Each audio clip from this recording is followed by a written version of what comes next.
তো শ্রী চৈতন্য মহাপ্রভু আমার এই নদিয়া নবদ্বীপে আবির্ভাব হয়েছেন। আমার কিছুদিন আগে দোল খেলা গেল। দোল খেলেছো কে কে? একটু হাত তোলো দেখি। কারা কারা দোল খেলেছো? এদিকে কারা কারা দোল খেলেছো একটু হাত তোলো। দোল খেলোনি তোমরা? দোল খেলেছো? আচ্ছা, দোল খেলাটা কিসের জন্য জানো কি তোমরা? জানো? হ্যাঁ, দোল খেলোনি?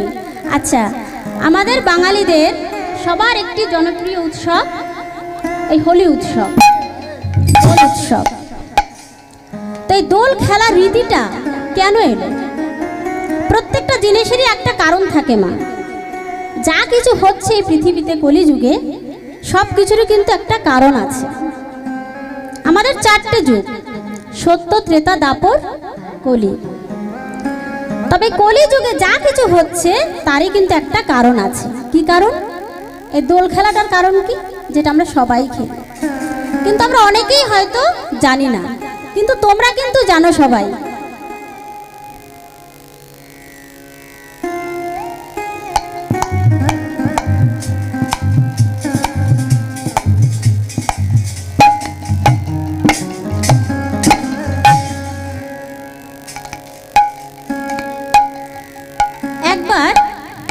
শাস্ত্র অনুসারে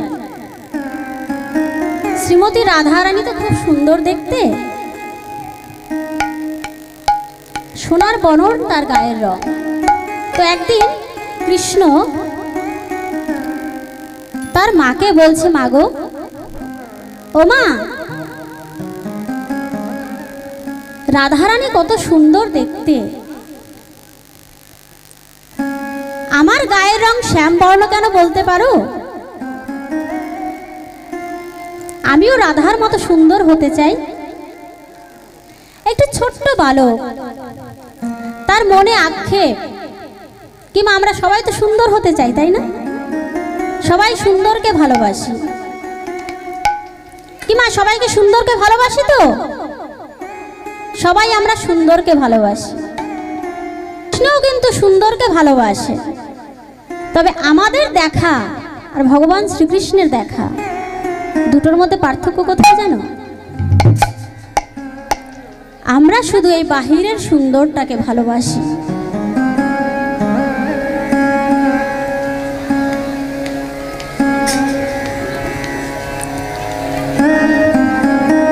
জয়নিতাই।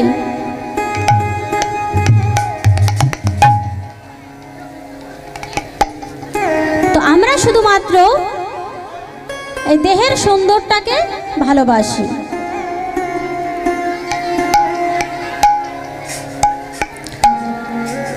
যেটা কিন্তু আমাদের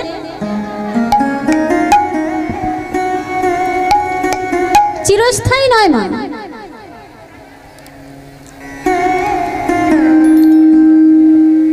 যে সৌন্দর্য নিয়ে আমরা যত্ন করি সেই সুন্দরটা কিন্তু চিরস্থায়ী নয়। কেন চিরস্থায়ী নয়? বয়সের সাথে সাথে সেই সৌন্দর্যটা বিলুপ্ত হতে থাকে। আর ভগবান শ্রীকৃষ্ণ তিনি কোন সুন্দরকে ভালোবেসেছেন? যার অন্তরটা সুন্দর। আমরা শাস্ত্রে দেখব কুব্জা উদ্ধার।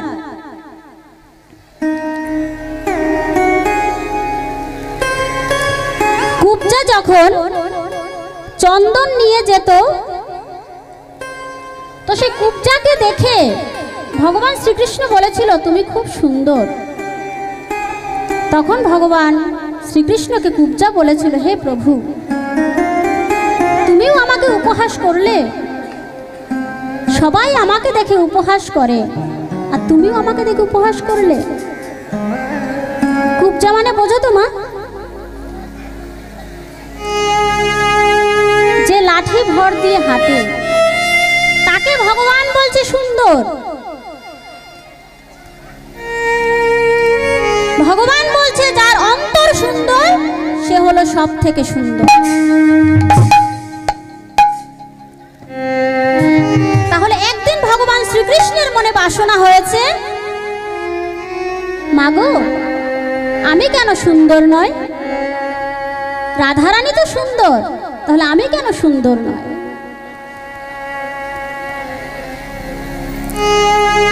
তখন মা ভগবানকে বলছে, বালক কৃষ্ণকে বলছে, দেখো গোপাল, তুমি একটা কাজ করো, তুমি কিছু রং নিয়ে এসো, কিছু আবির নিয়ে এসো, কিছু আবির নিয়ে এসে তুমি রাধারানীর মুখেও মাখিয়ে দাও, তোমার মুখেও মেখে দাও। দুজনেই দেখবে একই রকম হয়ে গেছে। এটা একটি কারণ। আরেকটি কারণ কি? এই হোলি খেলা। আরেকটি কারণ হলো, যেদিনকে আমাদের দোল উৎসব ছিল, ওই দিনকে নদিয়া নবদ্বীপে আমার গৌর হরির আবির্ভাব ঘটে। সেই গৌর হরির আবির্ভাবে নদিয়াবাসী দোল উৎসব পালন করেছিল, আবির খেলা করেছিল। তাই আমরা আবির খেলি।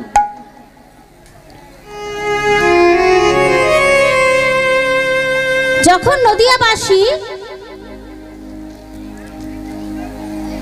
মহাপ্রভুর যখন আবির্ভাব ঘটে, তখন বৃদ্ধ সীতানাথ গুটি গুটি পায়ে সেখানে গিয়ে পৌঁছায়, গিয়ে চমকে ওঠে যে কে এসেছে, এই তো সেই এসেছে, আমার ব্রজের দুলাল এসেছে। ওহে নদীবাসী, তোমরা একবার এসে দেখে যাও কে এসেছে আমাদের নদিয়াতে। এসেছে ব্রজের বাঁকা, এসেছে ব্রজের বাঁকা, কালো সখা দেখবি আমাদের সোনার নদিয়ায়, আমাদের সোনার নদিয়ায়। এসেছে ব্রজের বাঁকা, এসেছে ব্রজের বাঁকা, কালো সখা দেখবি আমাদের সোনার নদিয়ায়, আমাদের সোনার নদিয়ায়। এসেছে ব্রজের বাঁকা, এসেছে ব্রজের বাঁকা, কালো সখা দেখবে আমাদের সোনার নদিয়া, আমাদের সোনার নদিয়া। এসেছে ব্রজের বাঁকা, এসেছে ব্রজের বাঁকা, কালো সখা দেখবি আমাদের সোনার নদিয়ায়, আমাদের সোনার নদিয়ায়। এসেছে ব্রজের বাঁকা, এসেছে ব্রজের বাঁকা, কালো সখা দেখবে আমাদের সোনার নদিয়া, আমাদের সোনার নদিয়া। ওমা, সেই ব্রজের বাঁকা এসেছে আমাদের সোনার নদিয়াতে। তাহলে আমরা তাকে চিনতে পারছি না কেন? কেন চিনতে পারছি না? ও তার কালো বরণ নাই, ও তার কালো বরণ নাই, রাধাকে অঙ্গ দিয়ে গৌর হলো তার। ও তার কালো বরণ না, রাধা অঙ্গের বরণ দিয়ে গৌর হলো তার। কেঁদে ধারা শুধবে বলে, কেঁদে ধারা শুধবে বলে, তাই এসেছে নদিয়ায় আমাদের সোনার নদিয়া, আমাদের সোনার নদিয়া। এসেছে ব্রজের বাঁকা, এসেছে ব্রজের বাঁকা, কালো সখা দেখবি আমাদের সোনার নদিয়ায়, আমাদের সোনার নদিয়ায়। এসেছে ব্রজের বাঁকা, এসেছে ব্রজের বাঁকা, কালো সখা দেখবি আমাদের সোনার নদিয়া, আমাদের সোনার নদিয়া। আচ্ছা মা, ছিল তো সেই বৃন্দাবনে, তাই তো? নবদ্বীপে কেন এলো? এই যে আজকে আমরা ঘর ছেড়ে এখানে এসেছি, কেন এসেছি? আসার তো একটা কারণ থাকে, কি মা? কারণ থাকে তো? আর একটু মাথা তো নাড়াও, নাহলে বুঝবো কিভাবে তোমরা শুনছো। কি কারণ থাকে তো? তোমরা এখানে কেন এসেছো? সবাই একটু কাছে এগিয়ে আসো, এত দূরে কেন? তোমরা যদি কাছে না আসো, যদি ভক্ত সঙ্গম যদি আমি না পাই, তাহলে তো আমি কীর্তন করতে পারবো না মা। ভগবান শ্রীকৃষ্ণ বলেছে আমার থেকে ভক্ত বড়, ভক্তের থেকে ভক্তের চরণধুলি আরো বড়। ভক্ত আমার মাতা পিতা, ভক্ত আমার গুরু, ভক্ত আমায় নাম দিয়েছে বাঞ্ছা কল্প করে। ভক্তের প্রেমের ডোরে বাধা আমি, ভক্ত যেদিকে ঘোরায় সেদিকে ঘুরি। ভক্ত খেতে দিলে খাই, ভক্ত না দিলে উপবাসে যায়। ভক্ত হাসালে হাসি আমি, ভক্ত কাঁদালে কাঁদি। যোগেন্দ্র দাসে কহে আমি ভক্ত বড় ভালোবাসি। তোমাদের মতো অযাচিত ভক্তের চরণ ধুলি যদি আমার মস্তকে না দিয়ে তোমরা আশীর্বাদ না করো, আমার পক্ষে কিন্তু কীর্তন করা সম্ভব নয়। আজকে তোমাদের জন্য আমি এসেছি। এইভাবে তোমরা যদি আসর ফাঁকা করে রেখে দূরে গিয়ে বসো, তাহলে কিন্তু কীর্তন হয় না মা। ভক্ত এবং ভগবানের মিলনের ফলে সেখানে অমৃত রস আস্বাদন করা যায়।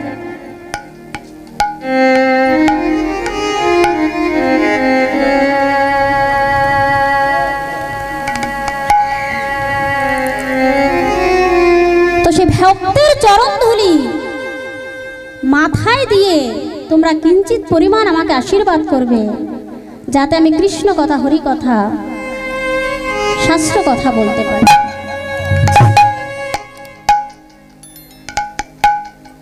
তো চৈতন্য মহাপ্রভু আমার আবির্ভাব হয়েছে নদিয়া নবদ্বীপে। নদিয়া নবদ্বীপে আবির্ভাব হয়ে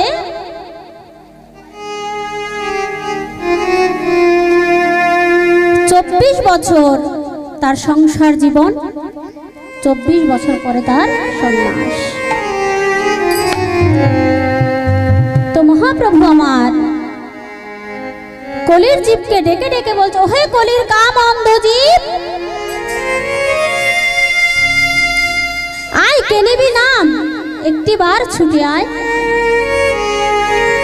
জীবের দ্বারে দ্বারে হাতে পায়ে ধরে নাম বিতরণ করে গেছে। এই নাম কোথায় ছিল গো মা? গোলকে ছিল। ও মা, আমাদের ঘরে যদি কোনো দামি বস্তু থাকে আমরা সেটা লুকিয়ে রাখি না? লুকিয়ে রাখি তো, আমরা কিন্তু কাউকে দেখাই না। তাই যে মধুমাখা কৃষ্ণ নাম গোলকে গোপনে ছিল।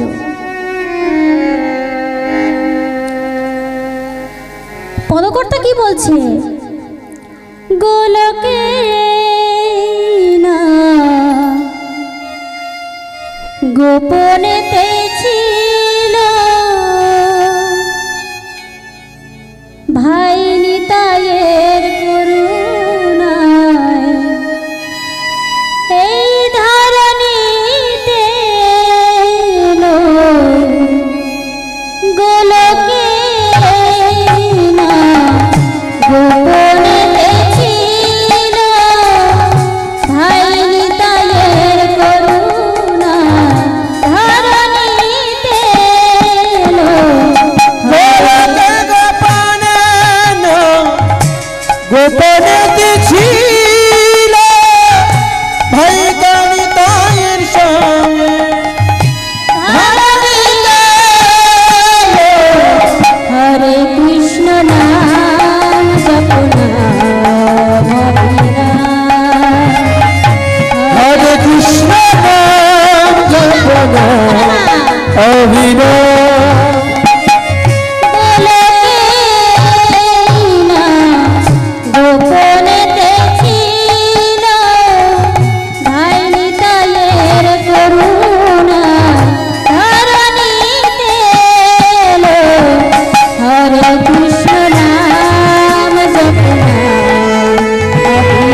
গোপনেতে ছিল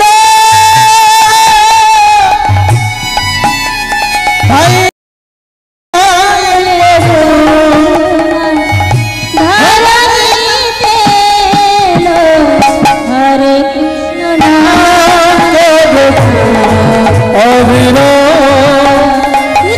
হরে কৃষ্ণ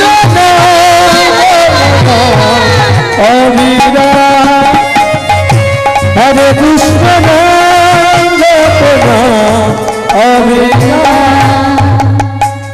তাহলে হরে কৃষ্ণ 16 নাম 32 অক্ষর কোথায় লুকানো ছিল মা? গোলকে লুকানো ছিল। জয় নিতাই, জয় গো। তো সে মধুমাখা কৃষ্ণ নাম আমার চৈতন্য মহাপ্রভু নিয়ে এসেছে। জয় নিতাই।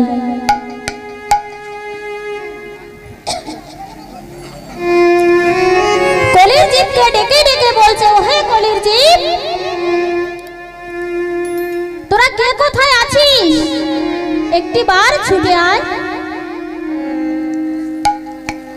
আমি যে তোদের জন্য এই মধুমাখা কৃষ্ণ নাম নিয়ে এসেছি, একটি বার ছুটে আয়।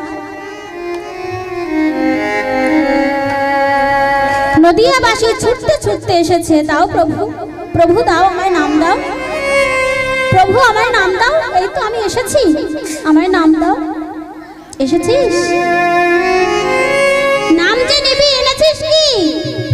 সাথে করে কিছু এনেছিস? না তো প্রভু, কিছুই তো নিয়ে আসিনি। বাড়িতে যা, ছুটে গিয়ে পাত্র নিয়ে আয়। আচ্ছা, পাত্র আনতে হবে? সবাই ছুটতে ছুটতে মা বাড়িতে চলে গেল।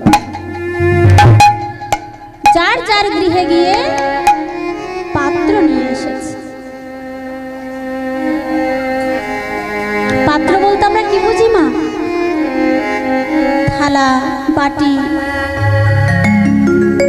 সবাই যে যার মতো তার গৃহে ছুটে গিয়ে পাত্র নিয়ে এসেছে।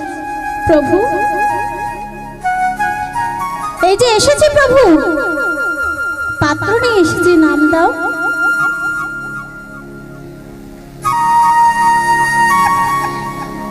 যে নামের জন্য এই পাপাচ্ছন্ন জীব থেকে উদ্ধার হতে পারি, যে নাম বিনা কলি জীবে উদ্ধার নেই, গতি নেই, দাও প্রভু, সেই নাম দাও। এই যে পাত্র নিয়ে এসেছি। মহাপ্রভু মৃদু হেসে বলছে, পাত্র এনেছো? কোথায় কোথায় পাত্র? দেখাও। এই যে প্রভু এনেছে। তুমি এই পাত্র এনেছো? তোমার দেহ পাত্র কোথায়? দেহ পাত্র না হলে যে নাম দেওয়া যাবে না। কি গো মা, তোমরা এই যে কীর্তন শুনতে এসেছো, কি নিয়ে এসেছো? কি নিয়ে এসেছো? কিছু এনেছো কীর্তন শুনতে? এই দেহ পাত্র নিয়ে এসেছি।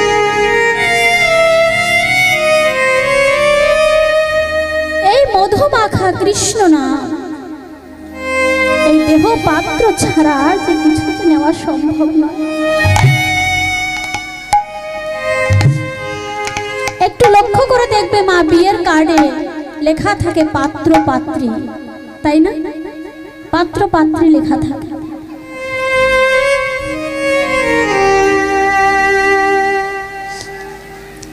এই দেহ পাত্র না হলে মধুমাখা কৃষ্ণ নাম দেওয়া সম্ভব। প্রভু, আমি এনেছি এই দেহ পাত্র, আমাকে নাম দাও। আচ্ছা বেশ, তুমি এনেছো, তবে শোনো, এখানে যে মাটি আছে, একটি কোদাল নিয়ে আসো। এই মাটিটাকে খুঁড়তে থাকো, খুঁড়তে থাকো। আচ্ছা প্রভু, মাটিটা খুঁড়লে নাম পাবো তো? হ্যাঁ, অবশ্যই পাবে, তুমি খোঁড়ো। মাটি খুঁড়ছে, মাটি খুঁড়ছে, মাটি খুঁড়ছে। ও মা, মাটি খুঁড়তে খুঁড়তে কি আসে? হ্যাঁ, মাটি খুঁড়তে খুঁড়তে কি আসে? জল আসে। কি গো, মাটি খুঁড়তে খুঁড়তে জল আসে তো? জল পাওয়া যায় তো? কি গো মা, জল পাওয়া যায় তো? মহাপ্রভু এর থেকে কি প্রমাণ দিলেন? আমাদের এই দেহটি হলো মাটির দেহ। এই মাটির দেহকে তুমি যত কৃষ্ণ নামের দ্বারা খুঁড়তে থাকবে, তত তোমার নয়নাশ্রু হবে। পদকর্তা কি বলছে? হেন কৃষ্ণ নাম যদি লহ বহুবার, তথাপি না হয় যদি প্রেম অশ্রুধার, তবে জানিবে অপরাধ আছে প্রচুর, কৃষ্ণ নাম বীজ তাতে না হয়। তুমি কৃষ্ণ নাম করছো, কৃষ্ণ নাম করছো, কৃষ্ণ নাম করছো, তথাপি এই নয়ন থেকে অশ্রু পতিত হচ্ছে। তবে কি বুঝবে? তোমার কর্ণকুহরে গুরুদেব যে কৃষ্ণ মন্ত্রের বীজ পুঁতে দিয়ে গেছে দেহভূমিতে, সেখানে এখনো কৃষ্ণ নাম রোপণ হয়নি। পদকর্তা বলে গেছে, হেন কৃষ্ণ নাম যদি লহ বহুবার, তুমি কৃষ্ণ নাম যদি বহুবার নাও, তথাপি না হয় যদি প্রেম অশ্রুধার, তবে জানিবে অপরাধ আছে প্রচুর। আমাদের এই দেহে তাহলে অপরাধ রয়েছে। কৃষ্ণ নামের বীজ না হয়। এই মধু মাখা কৃষ্ণ নাম গোলকে গোপনে ছিল। সেই কৃষ্ণ নাম চৈতন্য মহাপ্রভু আমার নিয়ে এসেছে। তার অযাচিত কৃপা এই কলি জীবের দ্বারে দ্বারে দিয়ে গেছে। কিন্তু আমরা যে জিনিস খুব সহজে পাই, সেই জিনিসের কিন্তু আমরা কদর করতে জানি না। তোমরা জানি?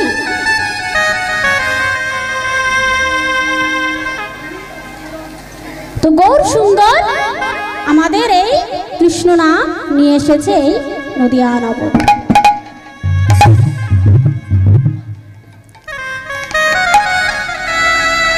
এবার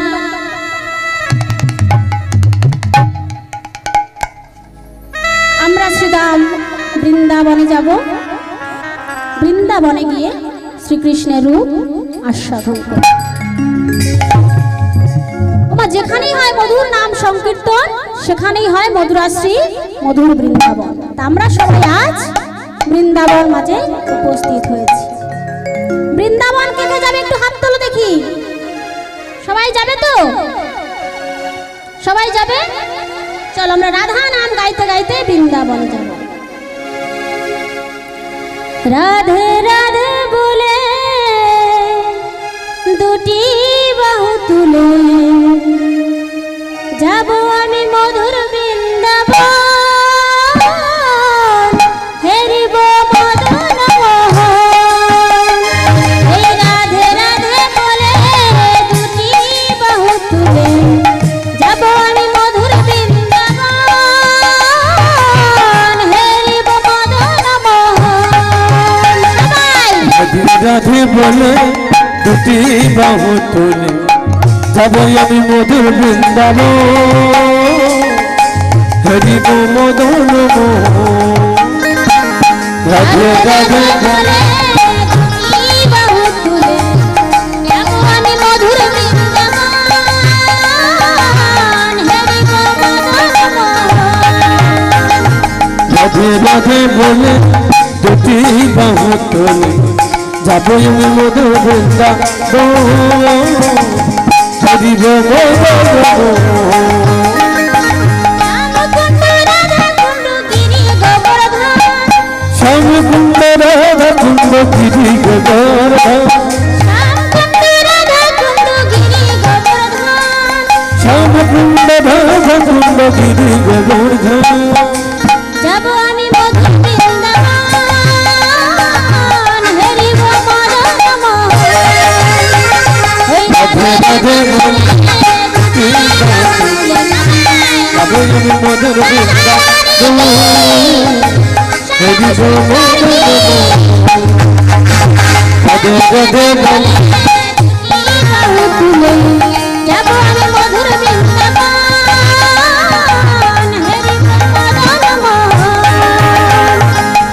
রাধে বলে মধুর বৃন্দাবন হরি বম গম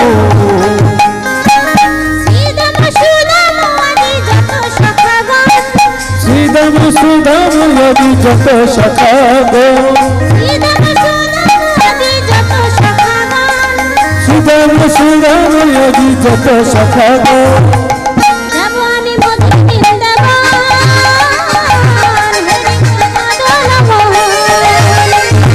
রাধে বলে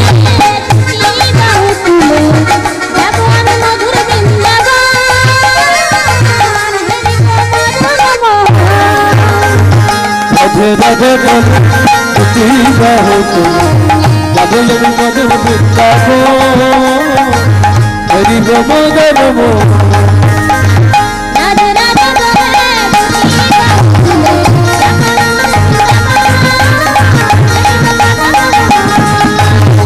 রাধে বলে তুই বহুত রাধে মধুর বৃন্দাবন হরি বম গম রাধে বলে তুই বহুত রাধে মধুর বৃন্দাবন হরি বম গম হরি বম গম হরি বম গম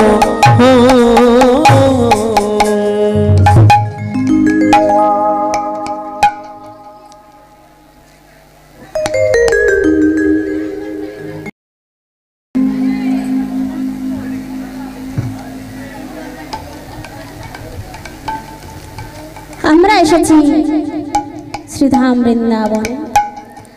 আজ শ্রীধাম বৃন্দাবনে শ্রীমতী রাধা রানী তার পরম সখী ললিতা বিশাখা চিত্রাঙ্গদা চম্পকলতা অষ্ট সখীর কাছে তার বধূ রূপের বর্ণনা করছেন। ও মাই রূপ বর্ণনাটি এটি কিন্তু কোনো কাহিনী নয়। ভগবান শ্রীকৃষ্ণের যে অন্য অন্য লীলা আমরা শুনি সেটি এক একটি কাহিনী, একটি গল্প, কিন্তু এই যে রূপ বর্ণনা, ভগবান শ্রীকৃষ্ণের রূপ বর্ণনা, এটি কোনো গল্প বা কাহিনী নয়। এটি বুঝতে গেলে একনিষ্ঠ মন সংযোগ করে বসতে হবে, এটা হচ্ছে প্রথমত। না হলে কিন্তু কোনো মিল পাওয়া যাবে না। এমনিতেও তো কোনো মিল নেই। ভগবান শ্রীকৃষ্ণের যত লীলা তার কিন্তু একটি মিল থাকে। এমনিতেই হরিবাসর একটু ছন্ন ছাড়া হয়ে আছে। হরিবাসর যদি একত্রিত না হয়, ভক্তগণ যদি এক না হয়, তাহলে কিন্তু কীর্তন হয় না। ভক্তগণ সব ছড়িয়ে ছিটিয়ে আছে।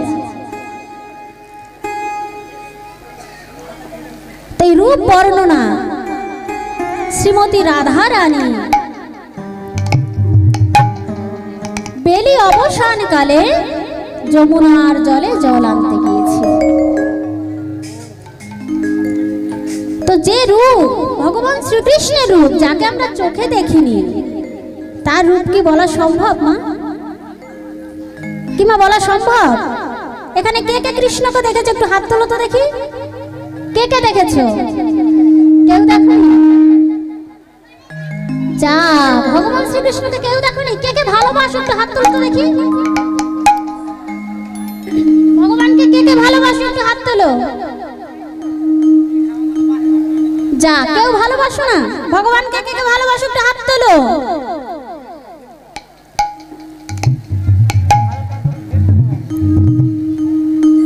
আচ্ছা, মন্দিরে যে দাদা ভাইরা বসে আছে, রাধে রাধে, তোমাদেরকে বলছি, তোমরা এখানে কীর্তন শুনতে এসেছো না ফোন দেখতে এসেছো? বলো আগে, বলো। কীর্তন শুনতে এসেছো তো? কীর্তন শুনতে এসেছো? আচ্ছা বলো তো, এক্ষুনি আমি কি বললাম কে বলতে পারবে? এখানে বলতে পারবে? বলো।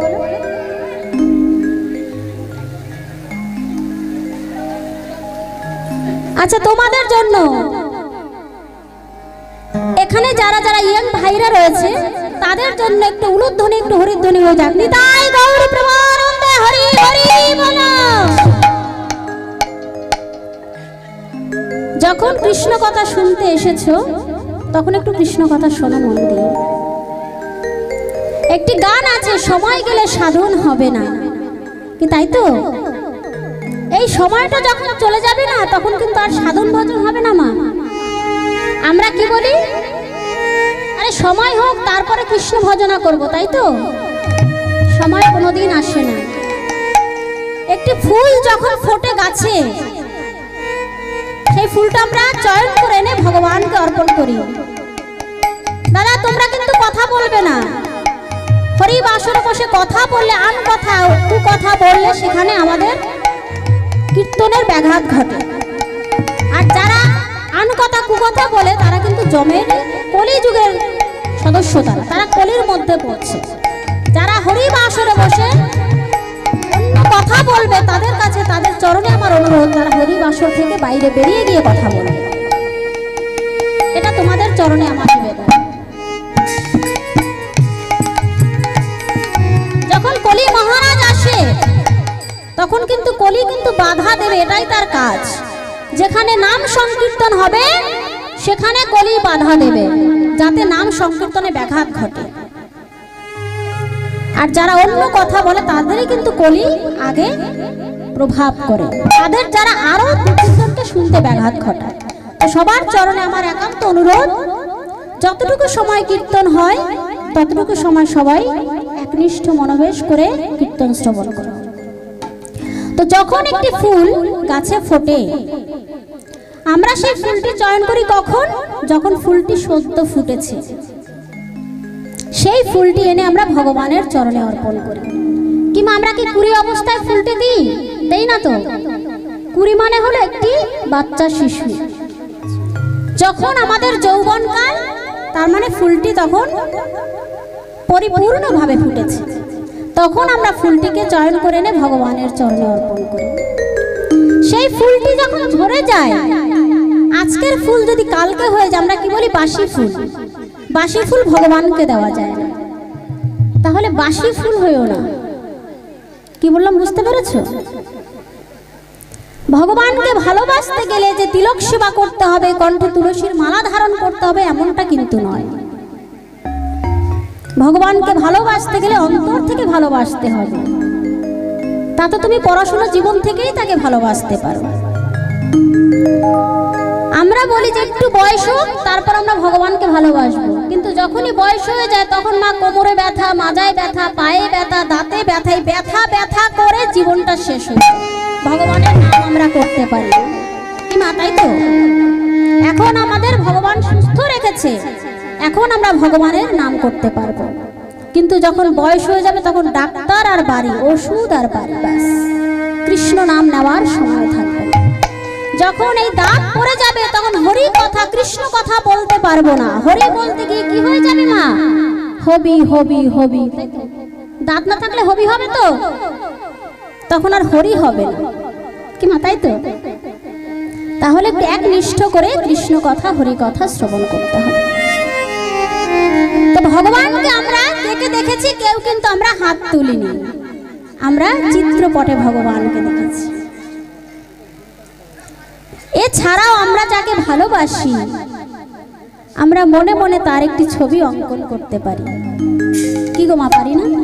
আমরা ভগবানকে বাদ দিলাম, আমরা যারা ভালোবাসি, কেউ কারো স্বামীকে ভালোবাসে, ইয়াং জেনারেশন যারা আছে তাদের কত ভালোবাসার মানুষ থাকে, কি থাকে না মা? তো আমরা মনে মনে একটা কল্পনা করতে পারি, তার সাথে যদি 3 দিন দেখা না হয় তাকে মনে করে আমরা আনন্দ পেতে পারি কি মা? হয় না? ঠিক তদ্রূপ কৃষ্ণকে ভালোবেসে মনে মনে তার ছবি অঙ্কন করতে পারি। একজন ভক্ত ভগবানের পুজো দেবে বলে কিছু ফুল চয়ন করে এনেছে। ফুল চয়ন করে এনে মনে মনে ভাবছে আজ আমার গৃহে আমার প্রভু আসবে। প্রতিদিন এই আশায়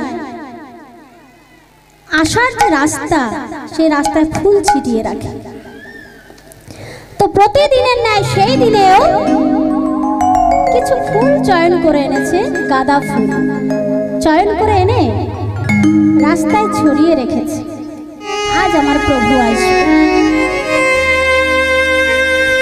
আমার প্রভু তো শুধু মাটি দিয়ে হেঁটে আসতে পারে না, যদি তার ওই কোমল চরণে আঘাত লাগে।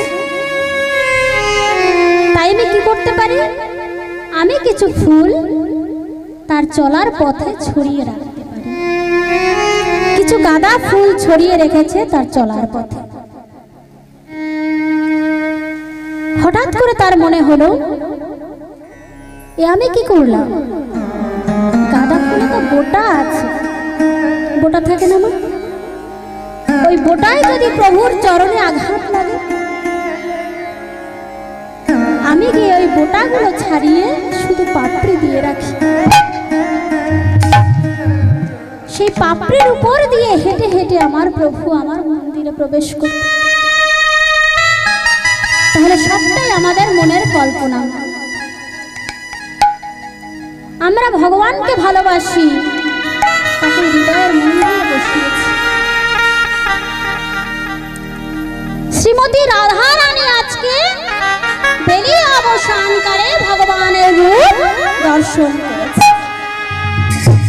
দর্শন করে আজ তার পরম সখীদের কাছে বলছে, জানিস সখী,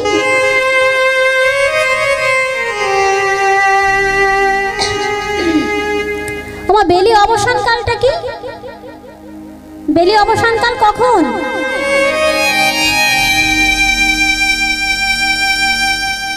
দিনের শেষ, সন্ধ্যার শুরু, সেটি হলো বেলি অবসান।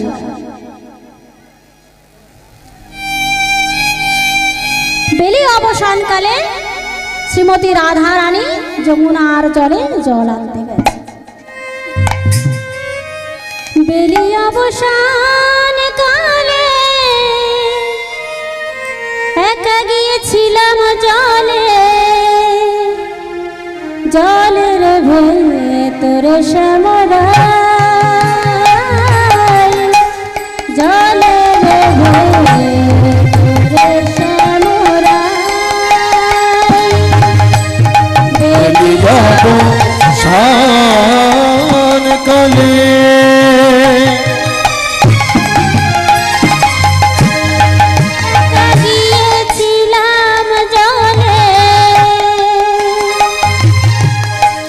জলের পরে শ্যামরা, জলের পরে শ্যামরা। কি বলছে মা? বেলি অবসান কালে একা গিয়েছিলাম জলে, জলের ভেতরে দেখো শ্যামরাই। তাহলে জলের ভেতরে শ্যামরাইকে দেখে শ্রীমতী রাধা রানী আমার তার পরম সখীদের কাছে বলছে, কি হেরিলু হেরিলু গোরা,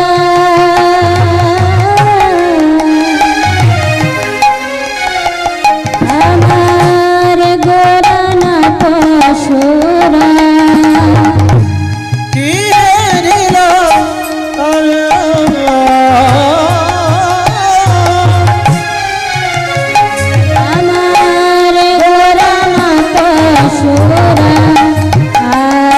আর নয়নে জনয়া লাগিয়াছে তারা, আর নয়নে জনয়া লাগিয়াছে পারা, দেখো জরায়ে গেল রে, জরায়ে গেল রে, জরায়ে গেল রে, জরায়ে গেল রে, কালিমাঞ্জনের মতো জরায়ে গেল রে,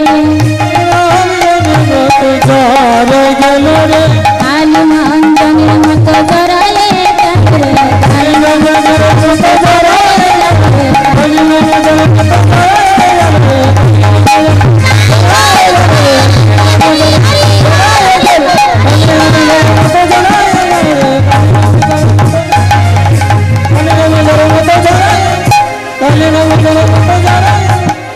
জড়ায়ে গেল রে। জানিস সখী, কি হেরিনু হেরিনু গোড়া গোড়া না পশরা কালী মা অঞ্জনের মতো লাগিয়াছে পাড়া। জানিস সখী, আমি আমার বধূকে জলের ভেতরে দেখে এলাম, তারপর আমি কি করলাম জানিস? জলের ভেতরে ডুবি জলে দেখি গোরা, জলের ভেতরে ডুবি জলে দেখি গোরা, জলের ভিতরে ডুবি জলে ডুবে গোরা, ত্রিভুবনময় গোরা চাঁদ হলো পারা।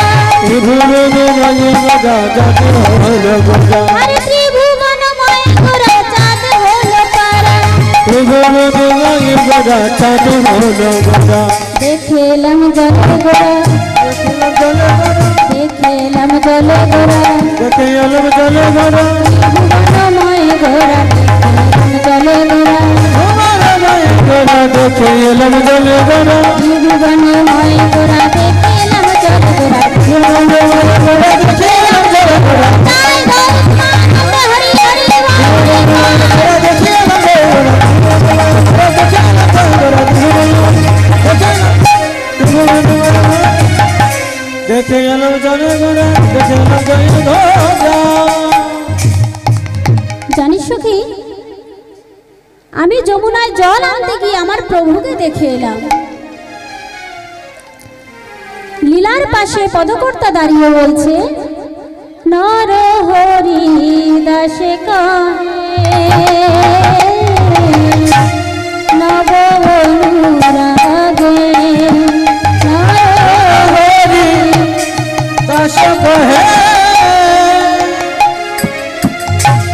নব অনুরাগে, আমার সোনার বড় গোরা চাঁদ হিয়ার মাঝে জাগে, আমার সোনার বড় গোরা চাঁদ হিয়ার মাঝে রাখি, সদাই আমার হিয়া জাগে, হিয়া রাখি, হিয়া জাগে, হিয়া জাগে, দীপ্তিমান মদনের মতো হিয়া জাগে, ওই না দীপ্তিমান মদনের মতো হিয়া জাগে, দীপ্তিমান মদনের মতো সদাই আমার হিয়া জাগে, দীপ্তিমান মদনের মতো সদাই আমার হিয়া জাগে, দীপ্তিমান মদনের মতো হিয়া জাগে, মদনের মতো আমার দীপ্তিমান মদনের মতো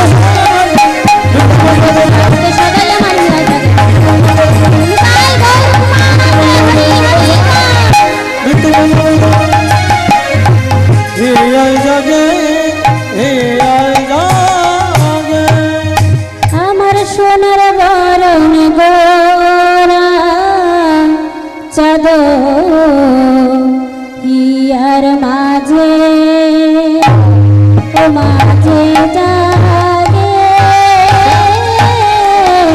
সোনার বরণ গোরা চাঁদ হিয়ার মাঝে